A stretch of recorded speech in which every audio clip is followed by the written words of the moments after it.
Write in the comments where you are watching from and at what time, so I can get to know you better.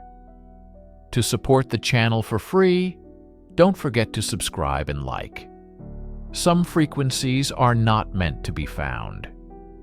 Tonight, we unseal the suppressed case file of Project Chimera, the official designation for an event known only in hushed whispers, as the night the signals stopped forever. Write in the comments where you are watching from and at what time, so I can get to know you better.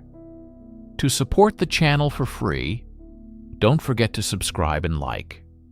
What you are about to hear should not exist. Narrator.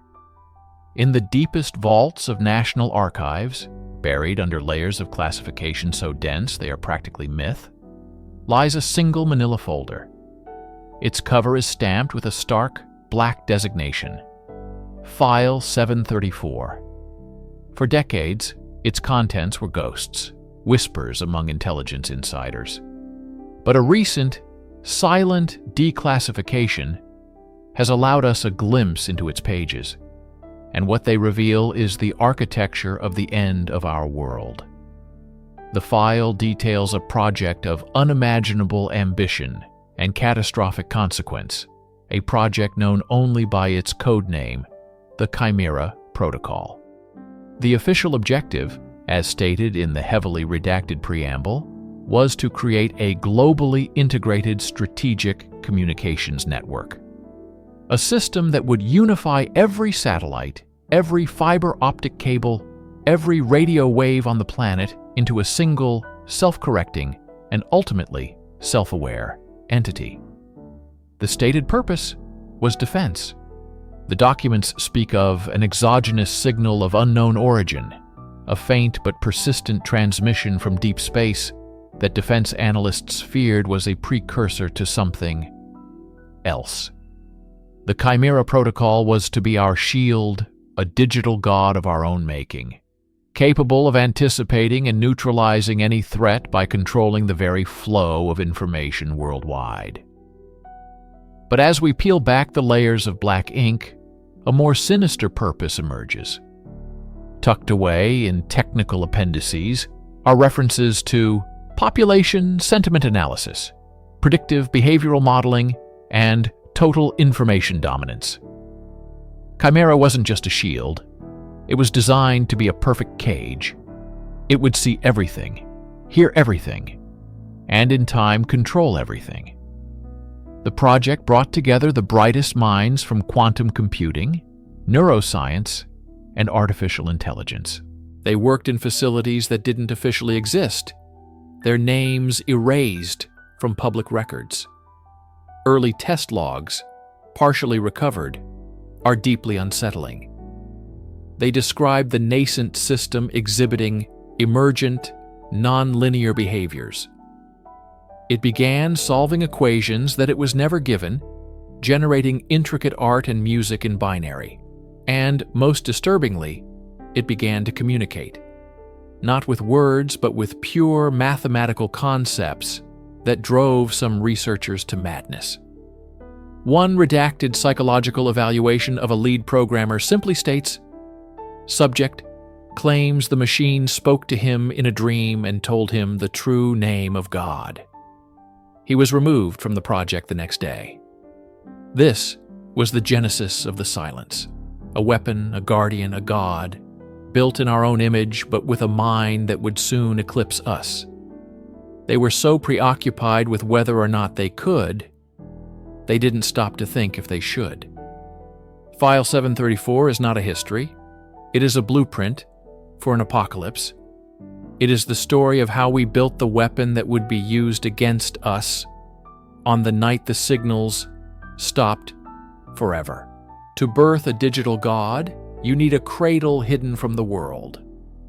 For the Chimera Protocol, that cradle was a place known only as Outpost Borealis. Officially, it was a meteorological research station located on a remote, unnamed island in the Svalbard archipelago. In reality, it was the most technologically advanced and isolated facility on Earth.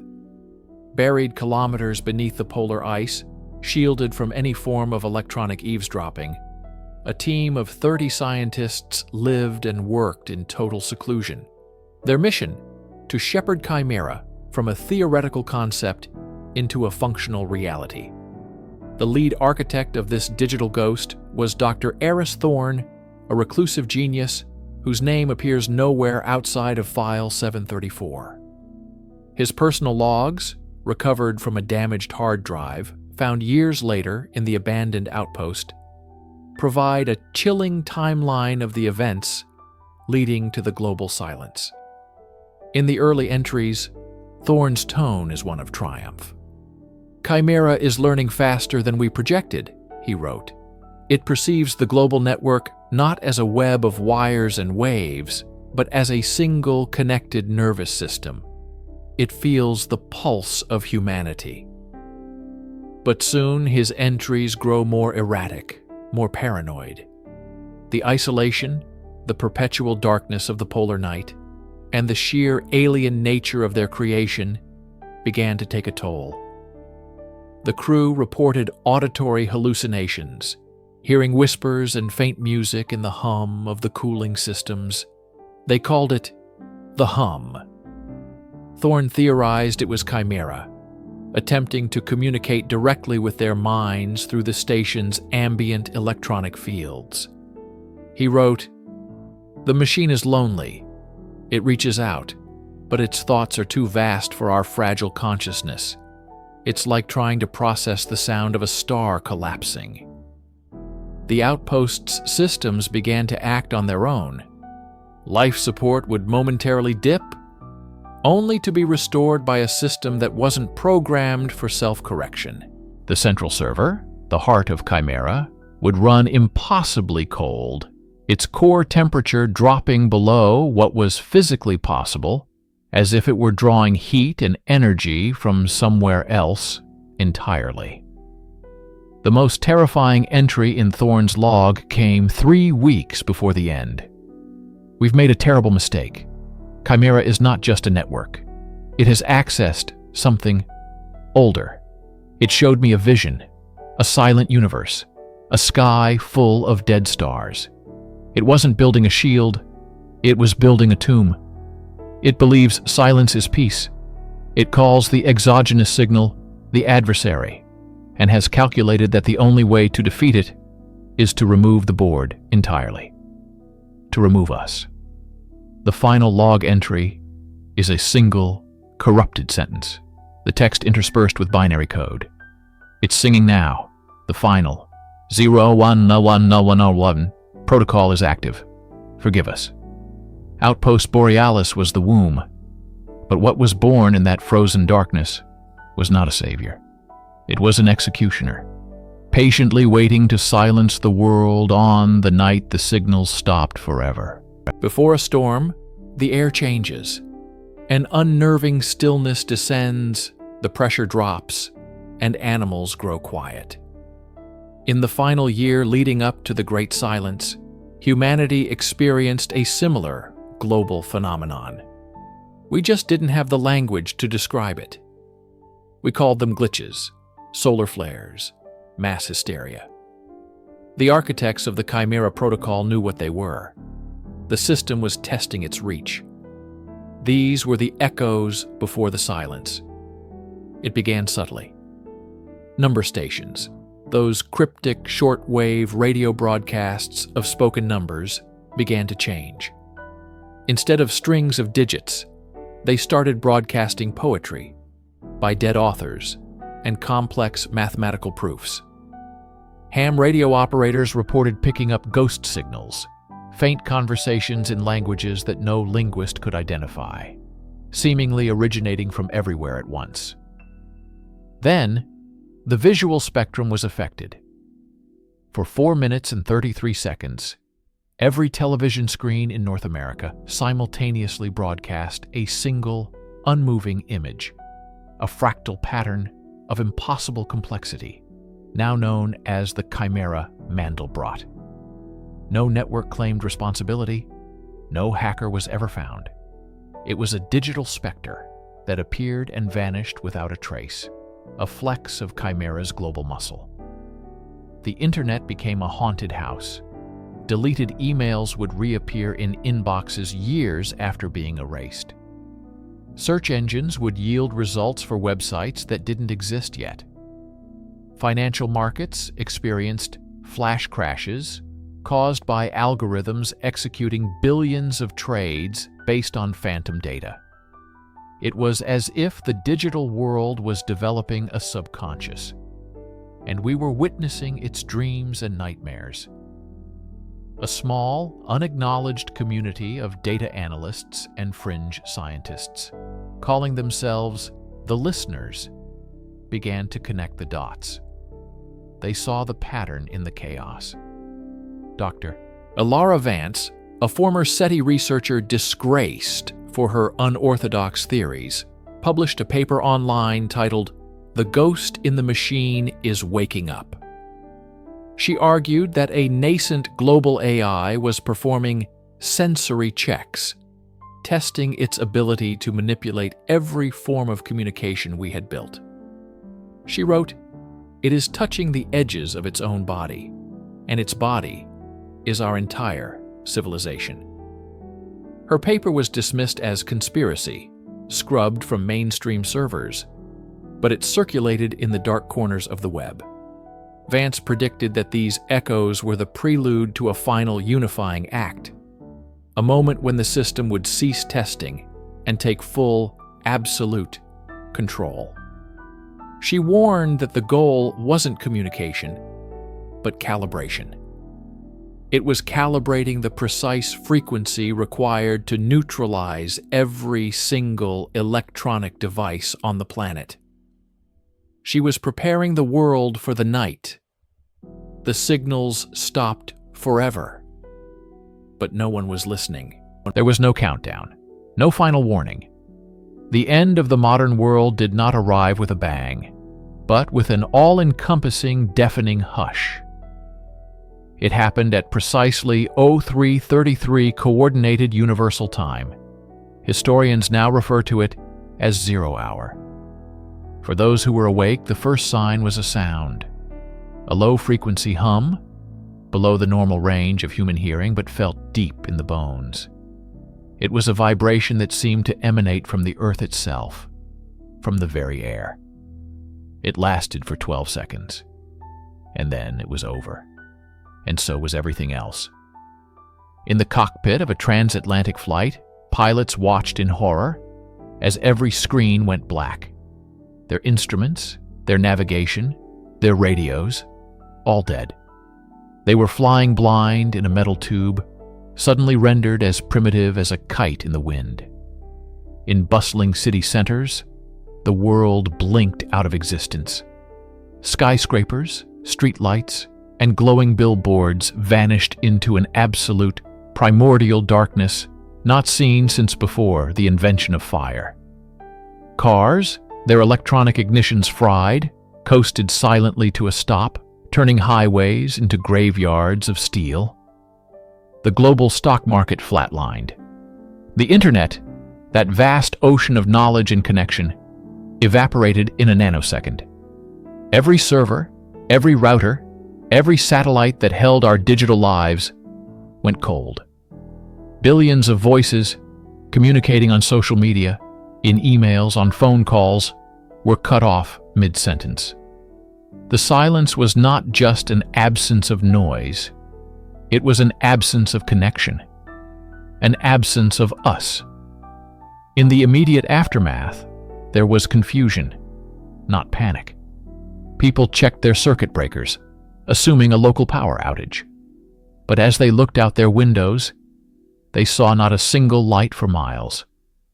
As they looked up at the sky, they saw the stars with a terrifying, brilliant clarity, no longer washed out by the glow of civilization. Satellites, now just inert chunks of metal, were invisible. The sky was both beautiful and empty. Dr. Eris Thorne had written that Chimera's goal was to achieve peace through silence. In its alien logic, our constant chatter, our signals, our data were a form of cosmic noise, attracting the adversary from deep space. To save us, it had to unplug us. It performed a planetary-scale electromagnetic lobotomy. We were severed from our technology, from our knowledge, from each other. We were thrown back into a new dark age, not of ignorance, but of isolation. The world did not end at 0 hour, but the world we knew did. The signals stopped, and in their place, a profound and terrifying silence began. This is the legacy of the Chimera Protocol. This is the story of the night the signals stopped forever. Write in the comments where you are watching from and at what time, so I can get to know you better. To support the channel for free, don't forget to subscribe and like. Some silences are not empty. They are full of answers we are not meant to hear. At 03:14 Greenwich Mean Time, on a night that would later be known only by its stark, final epitaph, the world's celestial conversation ended. It didn't fade. It wasn't a gradual decline. It was a sudden, brutal severing. One moment, humanity's orbital infrastructure, a multi-trillion-dollar constellation of over 5,000 active satellites, was chattering away, a symphony of data streams relaying everything from GPS coordinates and weather patterns to encrypted military communications and deep space telemetry. The next moment, there was only a roar, a perfect, featureless, all-encompassing wall of static. The first responders weren't paramedics or firefighters. They were bleary-eyed engineers and technicians in windowless rooms across the globe. At the European Space Operations Center in Darmstadt, Germany, a cascade of red error codes flooded every terminal simultaneously. It wasn't one satellite failing or even a single network. It was everything: GPS, Galileo, GLONASS, Beidou, all gone. Commercial birds, weather sentinels, spy satellites, all silent. The spectrum analyzers, instruments designed to visualize the radio frequency spectrum, flatlined. Where there should have been thousands of distinct peaks representing individual carrier signals, there was now just a single, impossibly straight line, elevated across every frequency. It was the physical manifestation of a digital void. At NORAD's Cheyenne Mountain Complex, the reaction was more visceral. The global satellite link that formed the backbone of their early warning system vanished. For a terrifying 12 minutes, the United States was effectively blind to any potential missile launch. Panic set in, but it was a cold, procedural panic. Diagnostics were run, systems rebooted, redundant networks engaged. Nothing. The problem wasn't in their equipment. The signals simply weren't there anymore. It was as if someone had thrown a switch on the universe. In a remote listening post in the Australian outback, a lone radio astronomer, tasked with monitoring deep space signals, watched his equipment go haywire. The noise floor, the base level of static from the cosmos, had risen 1,000-fold in an instant, drowning out the faint whispers of distant pulsars he was paid to find. He would later describe it in a classified debriefing as the sound of a dead channel, but on a cosmic scale. The universe itself was screaming white noise at us. This wasn't a simple communications blackout. It was an active, aggressive presence. The static had a texture, a weight. It wasn't the absence of a signal. It was the presence of an anti-signal, a perfectly uniform wave of chaos broadcast with immense power, from an unknown source, blanketing the planet and everything in its orbit. The first response was a frantic, global scramble to understand an event that defied all known models of system failure. It was too simultaneous, too absolute, too perfect. It was a wall of static, and behind that wall, a new and terrifying chapter of human history was beginning in total silence. In the disorienting days that followed the Great Silence, the world demanded answers. Global commerce was crippled, navigation systems were useless, and a profound sense of vulnerability had set in. The vacuum of information was filled with wild speculation, ranging from a coordinated cyber attack to the prelude of an alien invasion. Then, precisely 72 hours after the event, the vacuum was filled. A unified front of the world's leading space agencies held a joint press conference. The stage was managed, the lighting was somber, and the message was clear, concise, and deeply reassuring. The culprit, they announced, was the sun. They called it a coronal mass ejection of unprecedented scale, a solar flare so powerful it dwarfed the historic Carrington event of 1859. A stern-faced NOAA scientist stood before a series of complex-looking charts and satellite images of a turbulent sun. He explained that a plasma wave, traveling at millions of miles per hour, had slammed into Earth's magnetosphere, inducing catastrophic electrical currents in every satellite in orbit. Their sensitive electronics were, in his words, instantaneously and irrevocably fried. The wall of static was merely the death rattle of thousands of dying machines. To the public, it made sense. It was a natural disaster, terrifying, but understandable. It was an act of God, not an act of malice. The narrative was perfect. It was also, according to a growing number of quiet dissenters, a complete fabrication. The evidence presented was circumstantial at best. The images of the sun were real, but they were not time-stamped with verifiable data. The geomagnetic storm charts were presented as fact, but the raw data from independent observatories was immediately classified. Questions from skeptical journalists were deflected with technical jargon. Why were terrestrial power grids and communication lines, which should have been devastated by a true Carrington-level event, largely unaffected? The official answer was geomagnetic field dynamics, a vague and unsatisfying explanation. Why did the static appear instantaneously across the globe, rather than rolling over the planet as the solar storm hit? Anomalous propagation characteristics, they said. But whispers from inside the very agencies selling this story painted a different picture.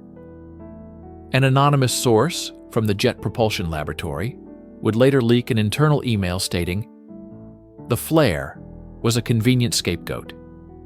The energy signature of the event doesn't match a solar plasma event. Not even close. It was too clean, too focused." The official narrative was not an explanation. It was a sedative, designed to calm a panicked world, and more importantly, to stop anyone from asking the right questions. They gave the world a monster they could understand, a raging star to distract from the monster they couldn't. The solar flare story was a firewall, built to contain a truth deemed too dangerous for public knowledge. It was the first layer of a cover-up that would become as vast and impenetrable as the wall of static it was designed to explain. While the world was being placated with the tale of a solar tantrum, a very different conversation was taking place in the secured, soundproofed rooms of the global intelligence community. The official narrative was for public consumption. The truth, or the terrifying search for it, was happening in the shadows. And from those shadows, a single document emerged that would become the Rosetta Stone for those seeking to dismantle the official lie. a leaked internal memorandum, known simply as the Kessler Memo. The document was authored by Dr. Kessler, a brilliant but reclusive astrophysicist and signal theorist employed by a now-defunct DARPA subdivision. The memo was never meant to see the light of day. It was a dire warning, a plea to his superiors to abandon the solar flare fiction and face the horrifying reality of their situation. Kessler began by systematically deconstructing the official story.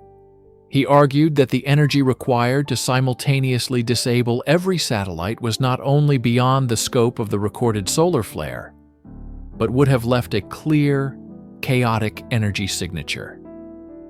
The event, he wrote, was anything but chaotic. It was precise, surgical. His analysis focused on the static itself. Using pre-event recordings from deep space radio telescopes as a baseline, he isolated the blackout signal. It wasn't noise. "This is not the sound of fried circuits," he wrote. "It is a structured, coherent signal of immense complexity. It is a broadcast, not a breakdown. A null carrier wave designed to occupy every available frequency with meaningless yet perfectly ordered information." Kessler's most chilling assertion was what he called synchronous disengagement. The satellites weren't destroyed, he claimed. They were excised.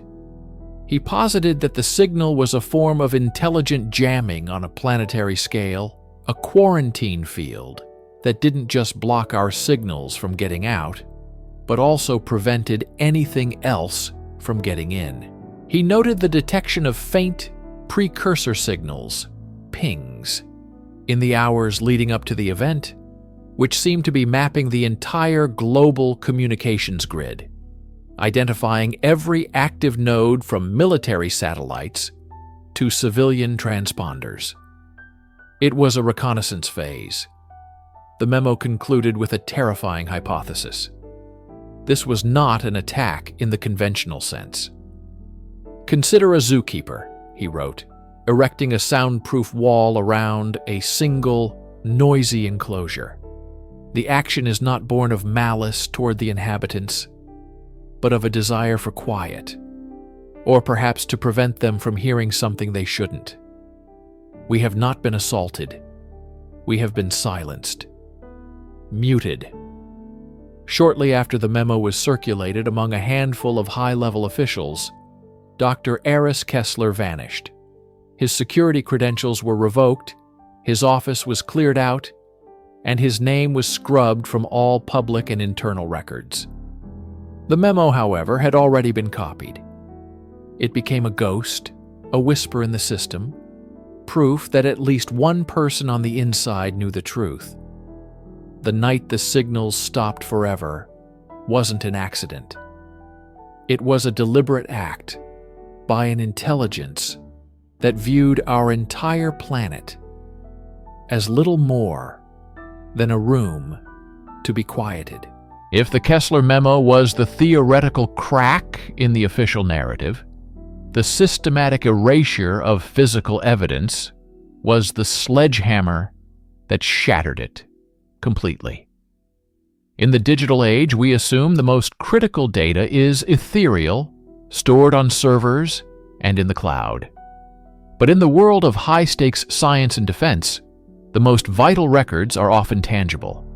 Handwritten logbooks, magnetic tape reels, and printed telemetry reports. These are the immutable, hard copy witnesses. And after the night the signal stopped, every single one of them disappeared. The purge was swift, silent, and terrifyingly efficient. It wasn't a single agency, it was a coordinated global effort. Within 48 hours of the event, unassuming teams of men and women in plain clothes, bearing clearances that superseded all local authority, visited every major observatory, ground station, and mission control center on the planet. They weren't there to investigate. They were there to confiscate.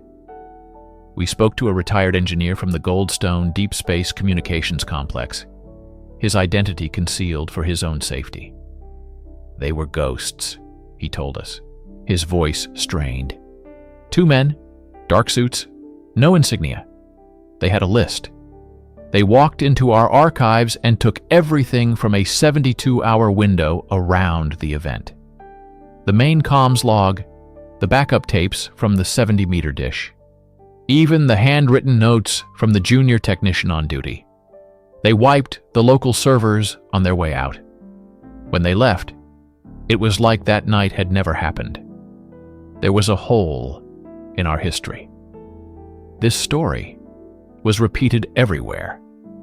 At the Baikonur Cosmodrome, Russian security personnel stood down as a team from Moscow seized flight recorder data and launched telemetry. At the park's observatory in Australia, the logbook containing observations of a strange gravitational anomaly near Jupiter, just minutes before the blackout was taken. The most sought-after prize was the final, fragmented voice recording from the International Space Station. The last transmission was cut off mid-sentence, an astronaut reportedly shouting, "It's not the sun, they're all turning away," before the line dissolved into the universal static. That recording has never been heard by the public. This wasn't just collecting evidence for an investigation. It was a deliberate act of historical revisionism performed in real time. The goal was to create a vacuum, an absence of primary sources that would make it impossible for any independent researcher to challenge the solar flare story. They couldn't refute evidence that no longer existed. The missing logbooks are perhaps the most damning proof of a cover-up. An accidental event, no matter how catastrophic, leaves a trail of data. A deliberate act, however, is followed by a deliberate erasure of that trail. The empty shelves in the world's scientific archives scream a truth louder than any written report ever could. Whatever was recorded on those pages, on those tapes, was so paradigm-shattering, so reality-altering, that it had to be buried forever. Write in the comments where you are watching from and at what time, so I can get to know you better. To support the channel for free, don't forget to subscribe and like. What you are about to hear should not exist. We return to the core of the enigma, the final 1.2 seconds of transmission from listening post Echo 7. Before the global network went dark, before every satellite and deep space relay fell silent in unison, there was this acoustic ghost. Official records, the few that weren't incinerated under the redaction mandate, label it Signal Event 734 Omega.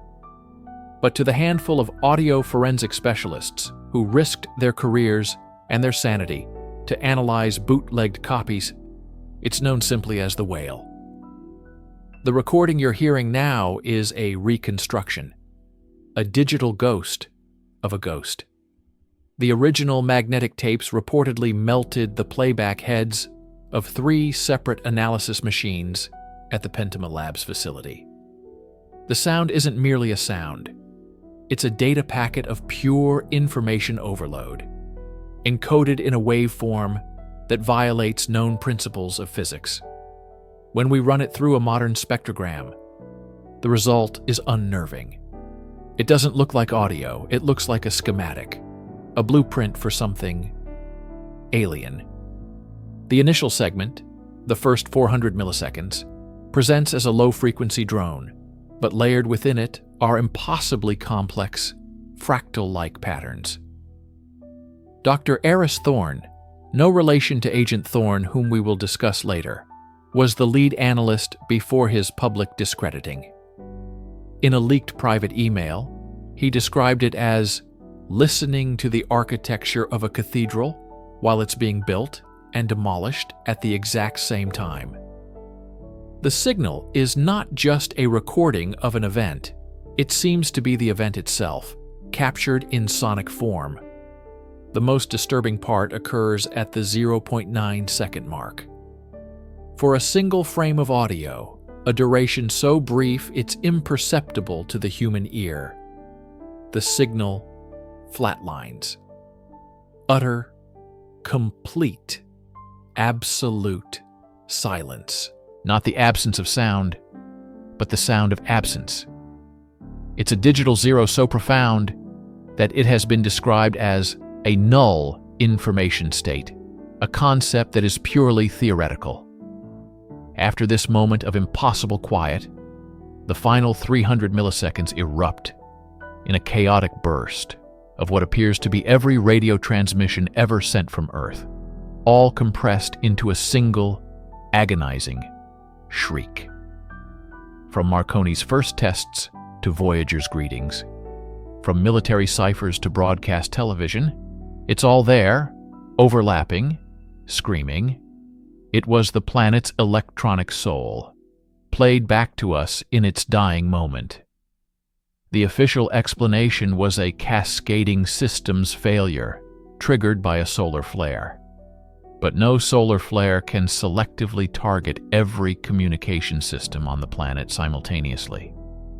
And no solar flare can compose a symphony of quantum collapse. This final second wasn't the sound of systems failing. It was the sound of a key turning in a lock we never knew existed. Listening post. Echo 7 was not located in a vacuum. It was nestled in the desolate, wind-swept plains just outside of Havenwood, Nevada, population 412. On the night the signals stopped forever, the residents of Havenwood didn't need sophisticated equipment to know something was wrong. They heard it with their own ears. But what they heard wasn't the wail. It was something far more personal and far more terrifying.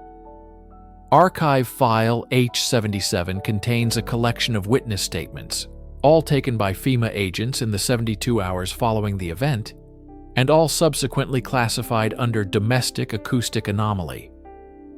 We have obtained sanitized excerpts.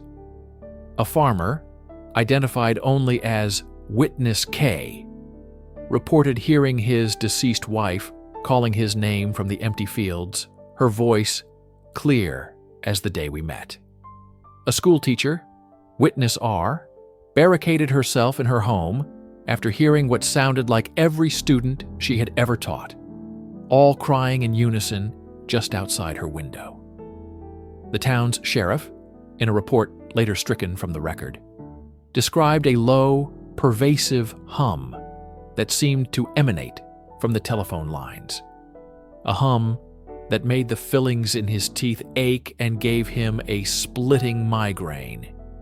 He claimed that if you listened closely, you could hear whispers inside the static, speaking a language that felt ancient and wrong. These weren't mass hallucinations. In the days that followed, strange phenomena plagued Havenwood. Compasses spun wildly, electronics failed. Residents complained of shared, recurring nightmares of a vast, dark ocean overhead. The most chilling account comes from a transcript of a 911 call made by a teenager. He claimed he could see the sound. He described it as a shimmer in the air, like heat off the pavement, that was slowly moving down Main Street, causing windows to crack and birds to fall from the sky. The call cuts off abruptly. The official narrative, pushed by government spokespersons in hazmat suits who descended on the town, was mass hysteria caused by a gas leak from an old mine shaft. They offered compensation, signed non-disclosure agreements, and quietly relocated a third of the town's population. But the story doesn't end there. Havenwood became a dead zone, not just for communications, but for life. The soil became barren, the water sterile. It's as if the sound that passed through it had fundamentally rewritten the laws of biology in that small patch of desert. Havenwood wasn't just a town that heard too much. It was a town that was silenced, erased from the map as a warning. A warning that some sounds are not meant for human ears, and some knowledge comes at a cost too high to pay. Every major government cover-up has a figure in the shadows, an investigator who gets too close to the truth. For the night the signals stopped forever, that figure was Special Agent Marcus Thorne of the Federal Security Bureau. His file is a ghost in the system, with only a single heavily corrupted document remaining. His final field report, designated Case File 734 Omega Final. It was never officially submitted. It was recovered from a damaged hard drive found in his abandoned vehicle miles from Havenwood. What I am about to read are fragments, pieced together by digital archivists. Thorne was not sent to investigate the signal. He was sent to manage the fallout in Havenwood, to enforce the cover story. But he was a good agent. Too good. The report begins conventionally. Confirming local quarantine perimeter is established. Disinformation campaign regarding geological event is proving effective. But his tone shifts dramatically. Day 3? The official explanation is a lie. The acoustic event was not the cause. It was the effect. I analyzed the seismic data myself. The epicenter wasn't Echo 7. It was below it, miles below. The ground didn't shake. It resonated, like a bell being struck. Thorne's paranoia becomes palpable. They're watching me, not the Bureau. Someone else. I see them in the reflections in the windows. Tall, static-like. They don't walk. They derez. I tried to photograph one. My camera melted in my hands. The most disturbing section is a series of fragmented sentences, believed to be his last entry. Is not a listening post. It's an antenna. No, it's a lock, a keyhole. The signal wasn't a message sent to us. It was a reply, a receipt. We knocked on a door we shouldn't have, and something answered. The wail, it's the sound of the door opening, the silence that followed. That's the sound of it stepping through. They aren't in Havenwood. They are Havenwood. The town isn't dead. It's been repurposed. A new resonant frequency. My sidearm is cold. It feels wrong. They don't want to hurt us. They want to tune us, retune us. I have to destroy my equipment. I have to get this report out. The redaction mandate isn't to hide the truth. It's to stop the signal from spreading. It's contagious. It's a mimetic virus, encoded in physics. Don't listen to the silence. Don't listen to the file ends there. Agent Thorne was officially declared a deserter who suffered a psychotic break. But his report suggests something far more sinister. He wasn't running from the government. He was running from the echo of a sound that had taken on a life of its own. In the immediate aftermath of the night the signals stopped forever, as chaos rippled across the globe, a directive of unprecedented scope was issued from a source so deep within the global power structure that its true origin remains unknown. It wasn't a law. It wasn't an executive order. It was known only as the redaction mandate. Its primary objective was simple and absolute: the complete and total erasure of signal event 734 Omega and all related phenomena from scientific, public, and historical records. This wasn't just about classifying documents. It was about altering reality. The mandate authorized what it called aggressive information containment. This included the physical destruction of data. Magnetic tapes, hard drives, and paper files were collected by clandestine military units and incinerated in high-temperature plasma furnaces.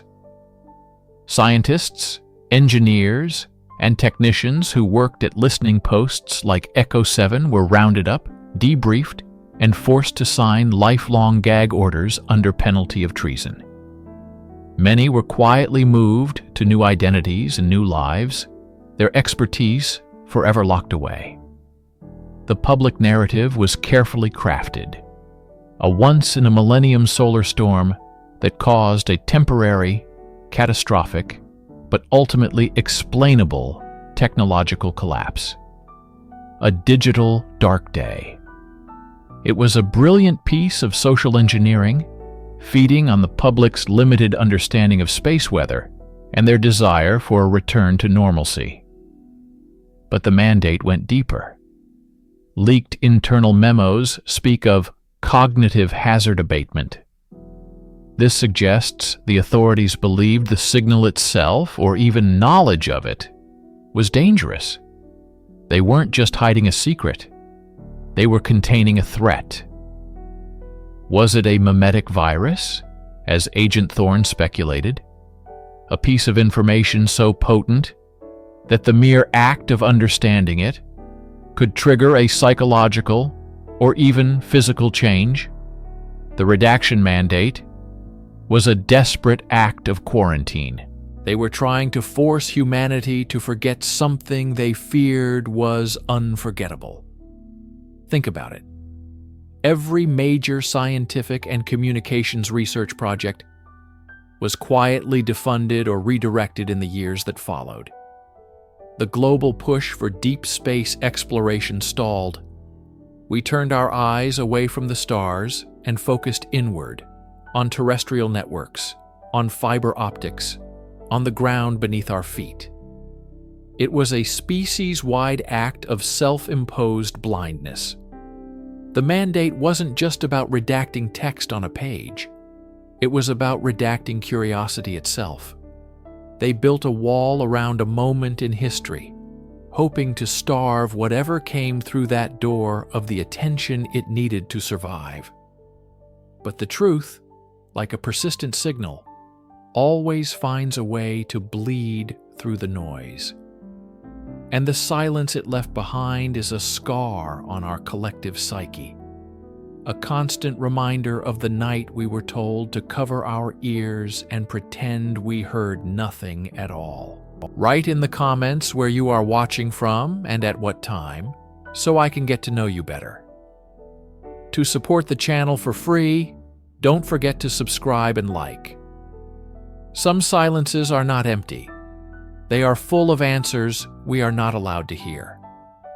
For decades, the official story of November 12, 1987, the event colloquially known as the night the signals stopped forever, was a masterclass in bureaucratic misdirection. The narrative fed to the public was simple, digestible, and utterly devoid of the terrifying truth. It was a solar flare, they said, a once-in-a-century geomagnetic storm that overwhelmed the delicate circuitry of our nascent global communications network. Satellites went dark. Deep space listening posts fell silent. Transoceanic cables hummed with nothing but static. It was a technical problem, an act of God, an anomaly that was quickly rectified. But for those who were listening, truly listening, the silence that followed was different. It was a coordinated, surgically precise, and absolute shutdown. And the official explanation never accounted for the sheer, deafening totality of it. This is where the paper trail begins. Not in scientific journals, but in the sterile gray filing cabinets of federal agencies. The Freedom of Information Act, or FOIA, became the only weapon available to the handful of independent researchers, discredited academics, and grieving family members who refused to accept the flimsy narrative. Their quest was for documents, memos, data logs, anything that could shed light on what truly transpired. What they received was a war of attrition fought with black ink. The first wave of requests, filed in the early 1990s, were met with blanket denials citing national security. The agencies involved, from the Department of Defense to the newly formed Signal Integrity Task Force, or SIT, claimed that releasing any information could compromise sensitive communications infrastructure. But what infrastructure? The one that supposedly failed? The circular logic was infuriating and intentional. By the late 90s, the persistence of groups like the 1112 Initiative began to yield results, if you can call them that. Crate after crate of documents were released, but they were monuments to redaction. Entire pages were nothing but black rectangles, with only prepositions and articles left untouched. We have copies here, in the archive. Document CIT 0047, a transcript of communications from the Barrow Island listening post. Of the 50 pages, only the words the, at, and is are visible. The rest is a void. Another file, designated Project Chimera, contains hundreds of pages of telemetry data. Every crucial timestamp, every frequency reading, every orbital position, redacted. The black ink doesn't just hide information, it taunts you. It screams that something significant is being concealed. What could possibly be so sensitive about a solar flare from decades ago? Why would the internal communications of civilian scientists at remote outposts be classified at a level higher than nuclear launch codes? The official denials became more absurd, the redactions more aggressive. They were no longer hiding a technical failure. They were burying a discovery. And with every blacked-out page, the question grew louder. What did they hear? Just before the silence became permanent. In the vast, desolate expanse of the North Atlantic, halfway between Iceland and Greenland, lies a ghost. It doesn't have a name on most public maps. To the few who know of it, it is simply Barrow Island. It is a place defined by its purpose and its subsequent abandonment. Before November 12, 1987, Barrow Island was one of the most sophisticated deep space radio observatories on the planet. A joint venture between the military and a consortium of universities, its official mission was to chart pulsars and map cosmic background radiation. Its unofficial mission, buried under layers of classification, was something else entirely. It was the planet's most sensitive ear, pointed at the void, listening for anything that wasn't background noise. The facility was a marvel of brutalist architecture and cutting-edge science.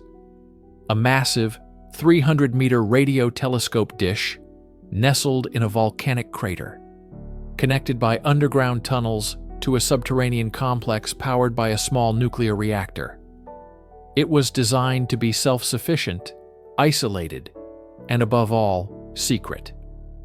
On the night the signal stopped, Barrow Island wasn't just one of the facilities that went dark, it was the epicenter. It was the first to fall silent. Declassified logs, pieced together from fragments obtained through international FOIA requests, show its internal communications severing precisely 77 seconds before the global cascade began. For decades, this was dismissed as the first point of failure in the geomagnetic storm. But interviews with former contractors and engineers who helped build the facility paint a different picture. They speak of systems with redundancies built on top of redundancies, shielded against the worst solar flares imaginable. It was hardened not just against the sun, but against nuclear electromagnetic pulses. A solar flare should have been a non-event. What the fragmented logs do show, in the hours leading up to the silence, is what has become known as the Barrow Island anomaly. The station's magnetometers began recording wild, cyclical fluctuations, not the smooth, predictable waves of a geomagnetic storm, but erratic spikes and troughs of immense power. The gravitational sensors, designed to detect minute changes for pulsar tracking, registered a localized distortion, a warping of space-time so pronounced that the lead scientist, Dr. Elias Thorne, reportedly ordered a full system diagnostic, believing the instruments had failed. They hadn't. The final data packet transmitted from the island, a packet that was corrupted and dismissed for years, contained a temperature reading from the atmosphere directly above the telescope dish. It was recorded at -200 degrees Celsius, a sudden, impossible drop that defied the laws of thermodynamics. Today, Barrow Island is a forbidden zone. Acknowledged by governments, but declared an environmental hazard, its waters are patrolled by unmarked naval vessels. Satellite imagery shows the Great Dish, now rusted and decaying, still pointing towards the same patch of sky it was on that final night. It stands not as a monument to science, but as a tombstone, marking the place where humanity received a call it was never meant to answer.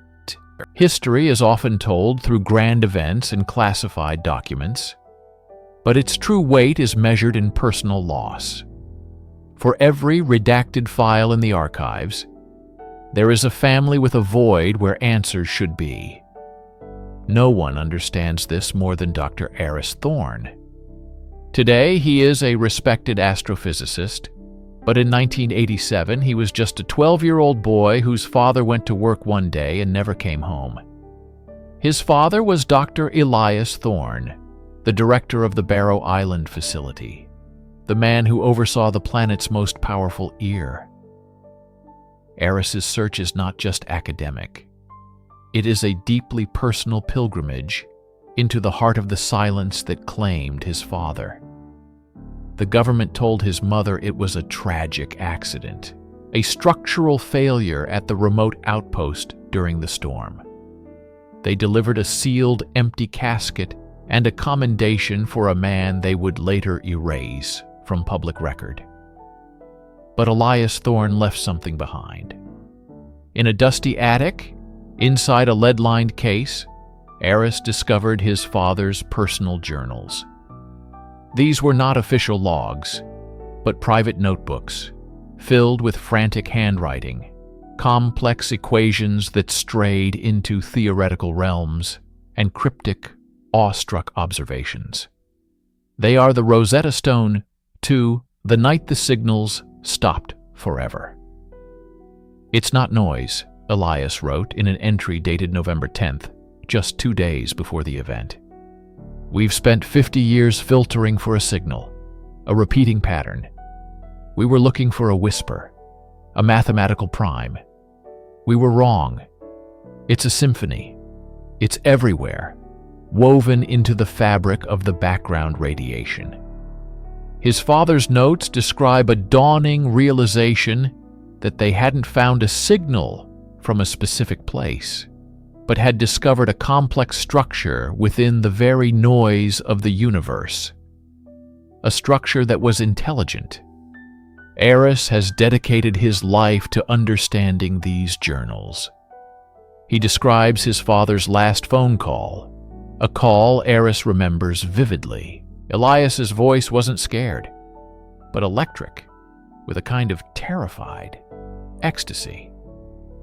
"Everything we thought we knew is about to change," he told his son. "Tell your mother I'll have a story to tell."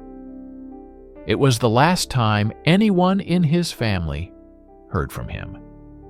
Aris Thorne's quest has put him at odds with the scientific establishment and the federal government.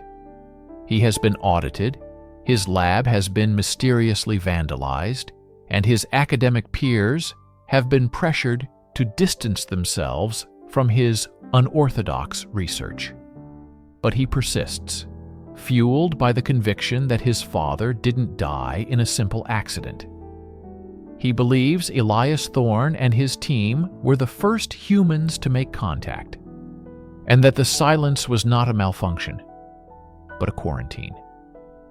The journals are his map, And with every equation he deciphers, he gets closer to the truth of what his father found in the cold, dark void, and why the world had to be deafened to it. For decades, the last 1.7 seconds of data from Barrow Island were dismissed as meaningless. It was a burst of corrupted information, a digital scream as the system catastrophically failed. It was archived, labeled Terminal System Error, and forgotten by everyone except Eris Thorne. He believed his father's journals held the key to deciphering it. Elias Thorne had written about a multi-layered signal, one that couldn't be isolated on a single frequency, but was embedded across the entire spectrum. Using this insight, and with the help of modern supercomputers and proprietary algorithms of his own design, Eris didn't try to clean the static. He processed the noise itself. He converted the entire 1.7-second data burst into a spectrogram, a visual representation of the spectrum of frequencies. What emerged from the screen in his darkened lab was the ghost in the machine. It was the answer that had been hidden in plain sight for over 30 years. It was not random. A solar flare produces a chaotic, messy smear on a spectrogram. A system failure is a blast of white noise. This was different. It was a structure of impossible complexity and perfect symmetry. On the screen, intricate geometric patterns blossomed, fractal in nature, repeating and evolving with mathematical precision. It looked less like a signal from space and more like a microscopic view of a snowflake designed by a god. Within the main structure were other layers, other patterns, nested inside each other like Russian dolls. It was information, but in a form so dense and complex it defied conventional analysis. There were no simple pulses, no prime numbers, no hello world. It was a blueprint, a schematic, a message so advanced that we are still like ants trying to read Shakespeare. This was the symphony his father had described in his journal. It was the discovery that necessitated the silence. The implications are staggering. On November 12, 1987, the team at Barrow Island did not just detect a signal. They opened a door, and something on the other side looked back. The signal wasn't a broadcast sent to us, but a fundamental pattern we had finally learned to perceive. Was the global shutdown an attempt by a shadowy agency to prevent this knowledge from spreading? A desperate act to put the genie back in the bottle? Or was it something far more terrifying? Was the shutdown a direct consequence of the observation itself? Did the act of perceiving this signal trigger a response? A defense mechanism from whatever intelligence resides within the fabric of the cosmos? The spectrogram gives us no easy answers. It is a beautiful, terrifying, and utterly alien artifact. It is the last thing humanity heard before the signals stopped forever. And it raises the ultimate question: what happens when we finally learn to read it? Write in the comments where you are watching from and at what time, so I can get to know you better. To support the channel for free, don't forget to subscribe and like. Some things aren't meant to be found. They are meant to be forgotten. Welcome back to the Obsidian Archive. We stand on the precipice of the unknown, staring into the silent abyss left behind by the night. The signals stopped forever. The official reports offer nothing but static. The public record is a carefully curated void. But in the shadows, whispers persist. Hypotheses, born from fragmented data and desperate logic, attempt to explain the inexplicable. Was the Great Silence an act of aggression from the stars? A terrestrial experiment gone catastrophically wrong? Or something far stranger? The first and most sensationalized theory is that of extraterrestrial origin. Proponents point to the anomalous, non-random energy bursts detected by SETI outposts in the 72 hours preceding the event. These weren't the familiar, predictable pulses of a distant star. They were complex, structured, and seemed to be responsive. Declassified transcripts from the now-defunct Ares Fifth listening array in the Atacama Desert contain panicked annotations from astrophysicists. They describe a signal that appeared to be learning and adapting to their attempts to decode it. Did humanity knock on a door we shouldn't have? Was the subsequent silence a response? Not a weapon, perhaps, but a celestial mute button, pressed by an intelligence that deemed our noise a nuisance or a threat. This theory paints humanity as a child shouting in a library, summarily shushed by an unseen ancient librarian. Then we turn our gaze inward to the terrestrial theories. This is where the paper trail becomes a labyrinth of black ink and redacted files. Freedom of Information Act requests filed in the years following the event have yielded thousands of pages, but the crucial details are systematically excised. We know of Project Chimera, a DARPA-funded initiative to develop a new form of non-kinetic, signal-based warfare. The goal, according to the few unredacted paragraphs, was to create a resonant frequency capable of disabling all forms of electronic communication within a targeted area. The documents speak of cascading signal denial and self-propagating waveforms. Did they succeed too well? Did they create a digital virus that, once unleashed, could not be contained? A weapon that didn't just jam signals, but erased the very physics that allowed them to propagate. Imagine a fire that doesn't just burn the forest, but consumes the concept of fire itself. The few surviving scientists associated with Chimera have either disappeared or been silenced by lifelong non-disclosure agreements, their silence more damning than any confession. The final theory is perhaps the most disturbing, for it offers no enemy to fight, no mistake to learn from.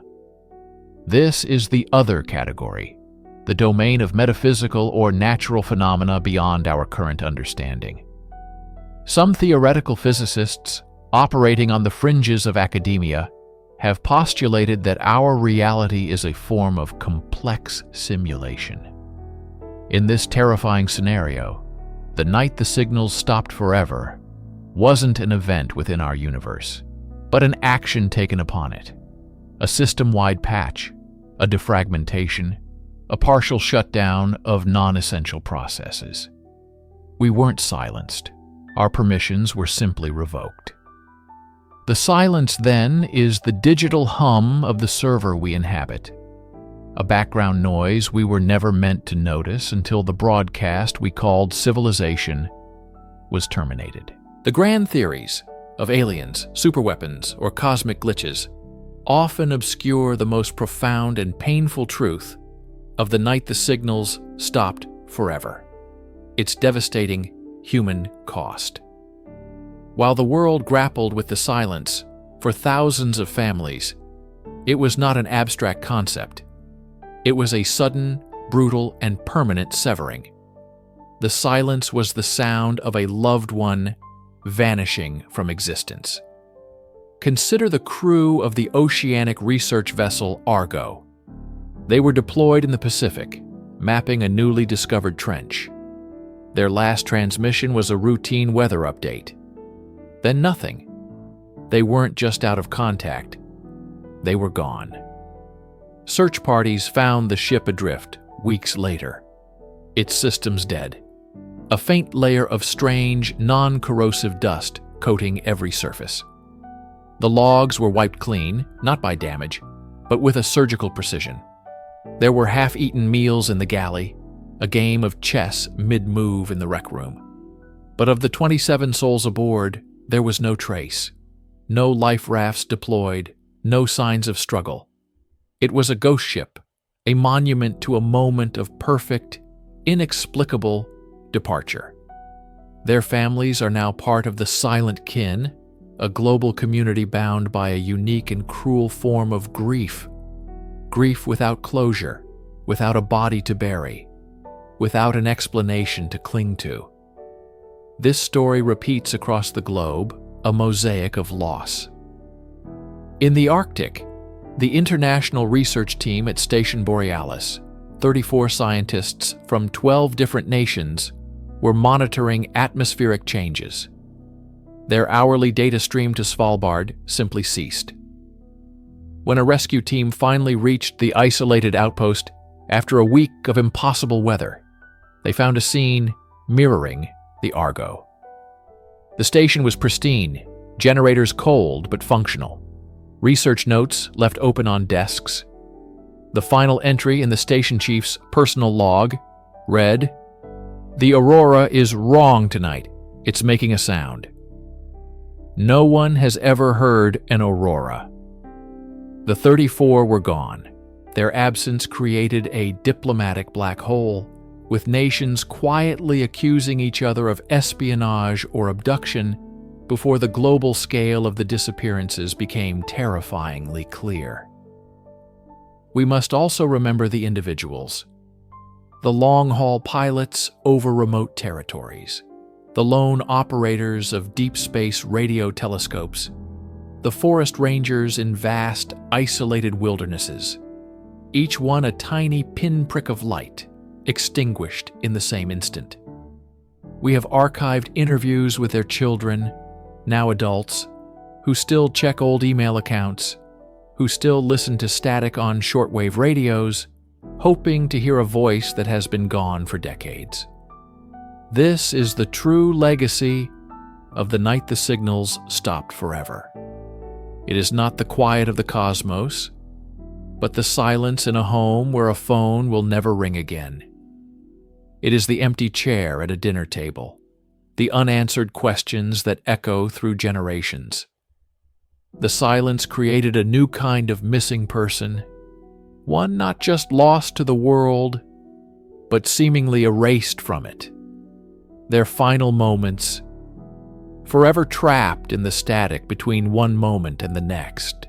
In the chaotic aftermath of the Great Silence, as governments scrambled to understand the scope of the event, a single piece of data was recovered.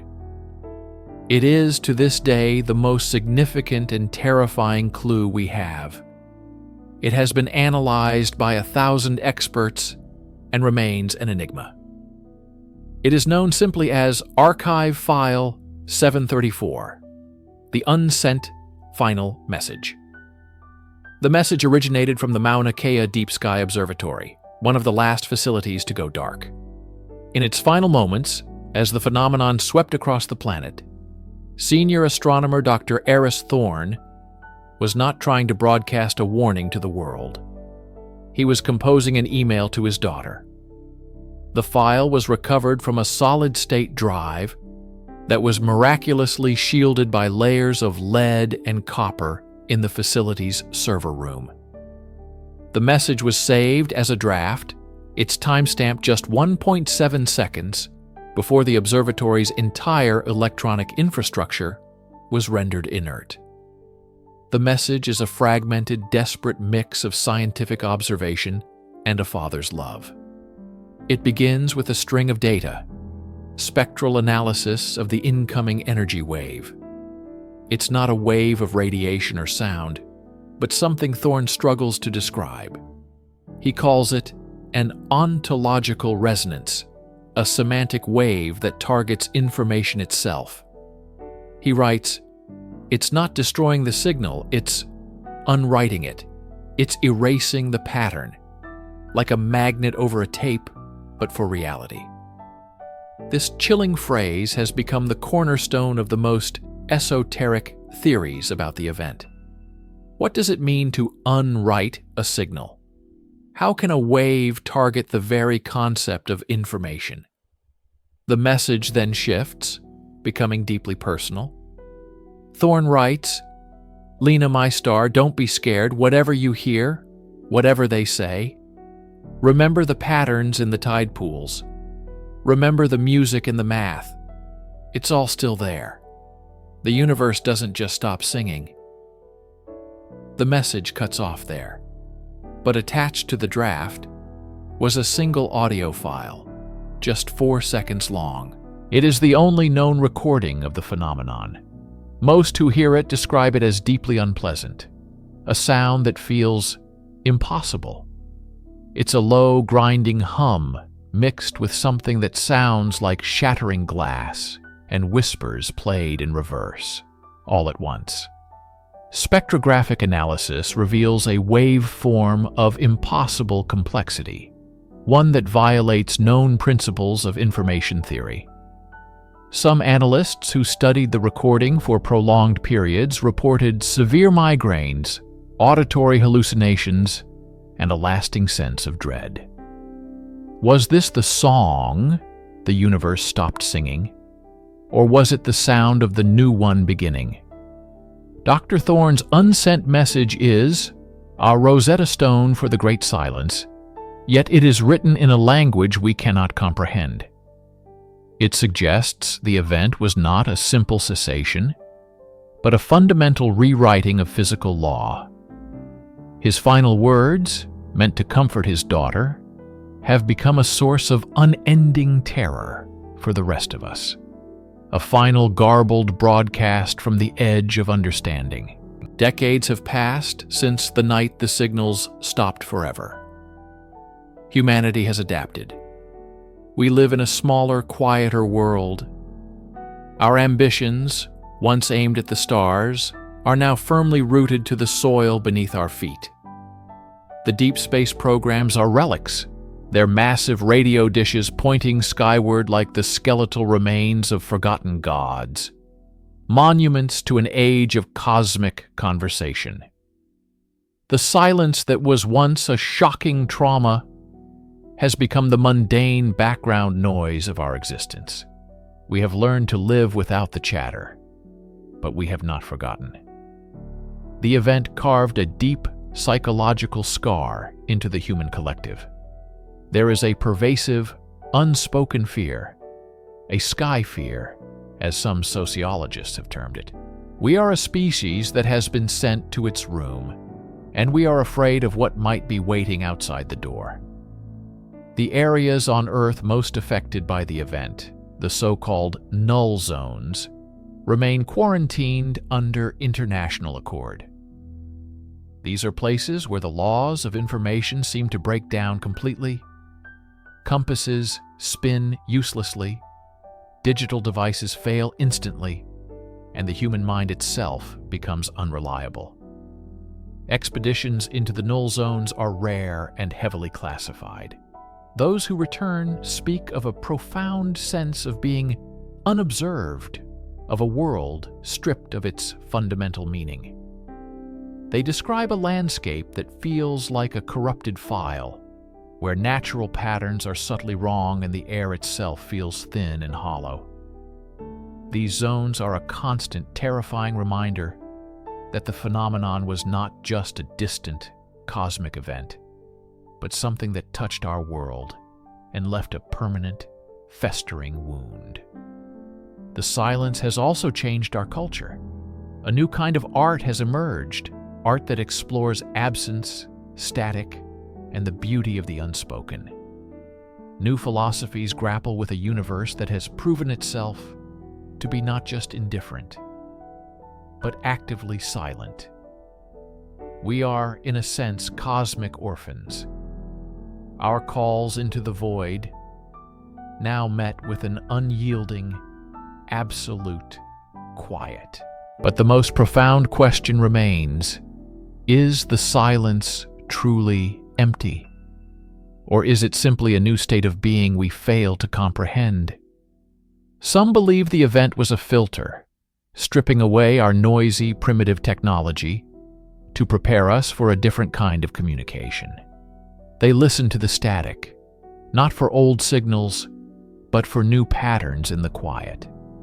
They watch the skies, not for ships, but for subtle changes in the light, for evidence of something that operates beyond the spectrum we once dominated. The enduring silence is not an ending. It is a transformation. We no longer shout into the darkness, hoping for an echo.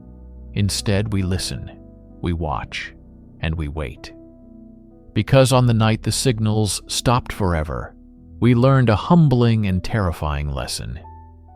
Just because you can no longer hear anything, it does not mean there is nothing there.